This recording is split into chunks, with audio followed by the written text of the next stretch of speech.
Terima kasih, Ketua. Assalamualaikum warahmatullahi wabarakatuh. Selamat pagi, salam sejahtera untuk kita semua. Om Swastiastu, Namo Buddhaya. Ketua anggota yang saya hormati, Pak Kepala Badan POM dan seluruh jajaran yang saya hormati. Saya apresiasi dari seluruh pemaparan, Pak. Tapi saya hanya akan fokus pada satu isu yang terkait dengan BGN dan MBG. Ya, apapun yang terjadi, kita harus prihatin dengan 17 kasus KLB di 10 provinsi. Ini bentuk bahwa kita masih belum optimal di dalam konteks keamanan pangan. Bapak tadi sudah menyampaikan berbagai hal tentang kerjasama antara BPOM dan BGN. Tapi saya melihat, Pak, kerjasama yang dilakukan belum optimal. Padahal dalam PP 86 2019 tentang keamanan pangan, pasal 47, pangan olahan siap saji itu menjadi urusan nomor 1 Menkes, kedua Kepala Badan, yang ketiga Bupati Wali Kota, sesuai dengan kewenangannya. Kalau saya uraikan, Pak, Menkes untuk mengawasi pangan olahan siap saji, infrastrukturnya nggak sampai daerah. Yang kedua, kalau Bupati Wali Kota, dalam konsep BGN MBG, dia tidak melakukan dekonsentrasi. Maka yang paling tepat sesungguhnya dalam pangan olahan siap saji, itu Kepala BGN, Kepala BPOM. Jadi BPOM ini menurut saya partner dengan BGN terkait dengan pangan olahan siap saji. Jadi ini melibatkan dua kepala badan. Ini kalau digabungkan, Pak, di merger dalam mengawasi MBG, Pak, ini menurut saya paling efektif. Dan Bapak punya otoritas PP 86 tahun 2019.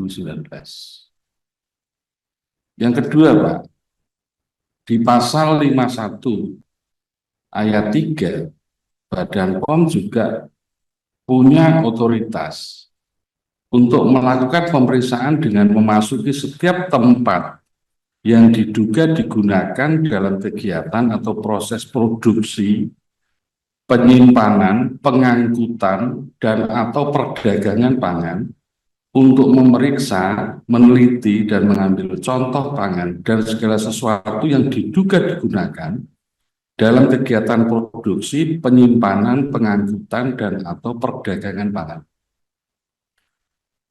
Artinya, Pak, Bapak punya otoritas yang kuat sebetulnya untuk melakukan pengawasan pada seluruh SPPG yang dibangun oleh BGN. Nah, pertanyaan, Pak, satu, BPOM diberi kewenangan ketika BGN memberi izin pada SPPG yang diusulkan. BPOM dilibatkan dalam proses ini nggak, Pak? Kan mestinya Bapak harus melakukan cek dulu seluruh persyaratan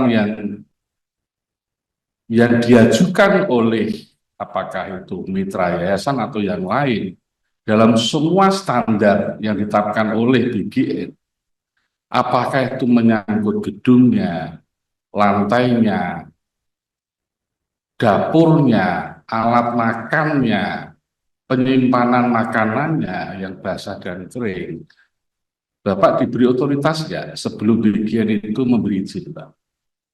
Kalau tidak, Pak, Bapak tidak akan mungkin bisa melakukan pengawasan. Dan pasti kalau sarannya ini nggak memenuhi standar, wajar dong kalau kemudian terjadi keracunan. Saya tidak yakin BGN punya kemampuan untuk itu.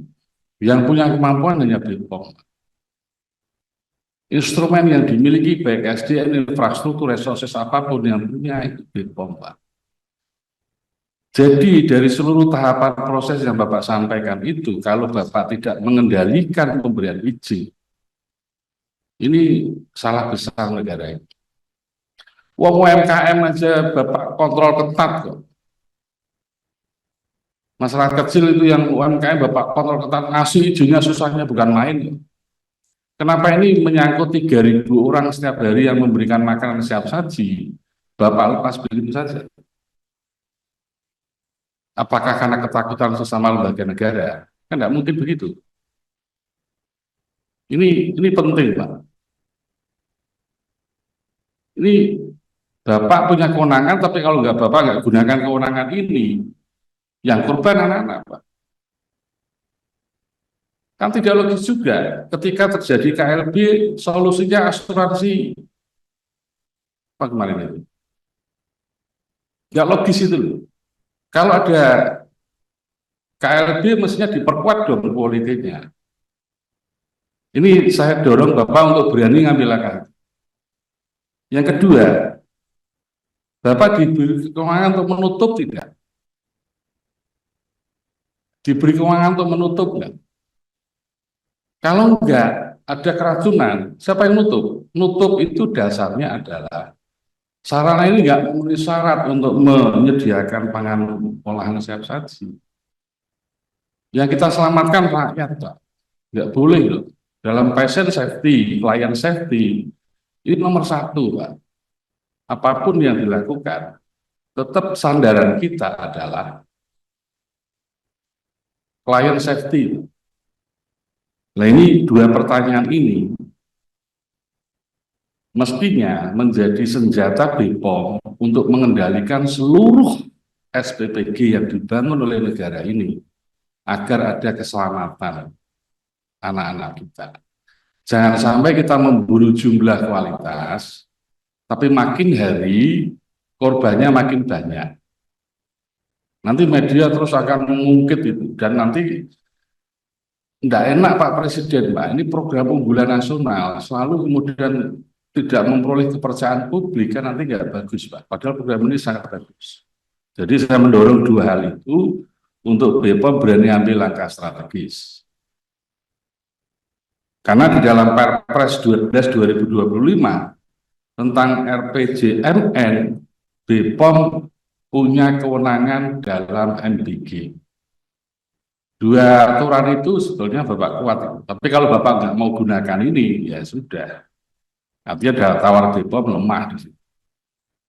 Maka tadi kan Bapak juga menemukan misalnya CPOB belum standar, tapi apa yang dilakukan kok ini kan belum ada. Oleh karena itu saya mendorong betul, kalau misalnya Bapak mengeluhkan anggaran, kan pasti butuh tambahan anggaran kan Pak. Karena 30.000 dapur dengan resource yang Bapak miliki, kalau menggunakan anggaran standar badan, Bapak nggak cukup pasti. Nah itu dinego dong.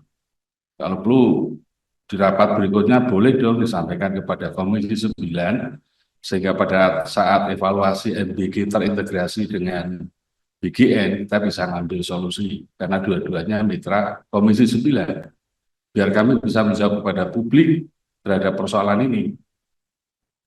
Saya kira itu Ketua, terima kasih. Assalamualaikum warahmatullahi wabarakatuh.